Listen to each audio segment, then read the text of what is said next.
夜食付きコスパホテル泊まってみた。今回は舞浜行くし、夜食で夜ご飯代浮かせるぜ作戦。ホテル着いた。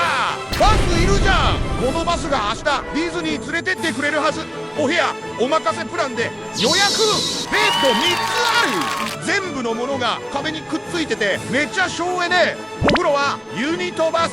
ロビーでドリンクも自由に飲める。ディズニーのマップあるじゃん。自腹で印刷しなくてももらえるってこと？最高。無料の夜食食べに行くよ。ラーメンある。早速食べましょうか。といや調味料をエビ油めっちゃうまそう。美味しかった味変ランキング。3位エビ油白ごま、2位オリーブオイル粉チーズ、1位エビ油ネギ油白ごまわかめ黒胡椒。こういうのは盛りまくった方が美味しいってばっちゃんが言ってた。みんなはディズニー全泊無料ラーメンが夜ご飯ありなし？